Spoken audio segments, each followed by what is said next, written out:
ഒരു മൃഗശാലയിൽ ഒരു അമ്മ ഒട്ടകവും ഒരു കുഞ്ഞൊട്ടകവും താമസിച്ചിരുന്നു. "എന്താ മോളെ നിനക്കൊരു വിഷമം പോലെ?" അമ്മ കുഞ്ഞൊട്ടകത്തോട് ചോദിച്ചു. "അമ്മേ, നമ്മുടെ മുതുകിൽ എന്തിനാണ് അമ്മേ കൂഞ്ഞുള്ളത്?" "മോളെ, നമ്മൾ മരുഭൂമിയിലെ മൃഗങ്ങളാണ്. വെള്ളം സംഭരിക്കാൻ നമുക്ക് ഈ കൂഞ്ഞുകൾ വേണം," അമ്മ ഒട്ടകം പറഞ്ഞു. "അപ്പോൾ എന്തിനാണ് അമ്മേ നമുക്ക് നീണ്ട കാലുകൾ?" അത് നമുക്ക് മരുഭൂമിയിലൂടെ നടക്കാൻ വേണ്ടിയിട്ടാണ്. മണലിലൂടെ നടക്കാൻ ഇവ നമ്മളെ സഹായിക്കും." "അപ്പോൾ എന്തിനാണ് അമ്മേ നമുക്ക് വിടർന്ന കൺപീലികൾ?"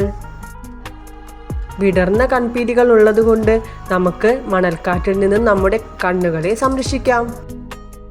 "ആ, അങ്ങനെയാണോ? ഇതൊക്കെ മരുഭൂമിയിലല്ലേ ആവശ്യമുള്ളൂ. ഈ മൃഗശാലയിൽ ഇവയൊക്കെ കൊണ്ട് നമുക്ക് എന്താണ് പ്രയോജനം?" അത് കേട്ട അമ്മ ഒട്ടകം ഒരു നെടുവീർപ്പോടെ വിദൂരതയിലേക്ക് നോക്കി.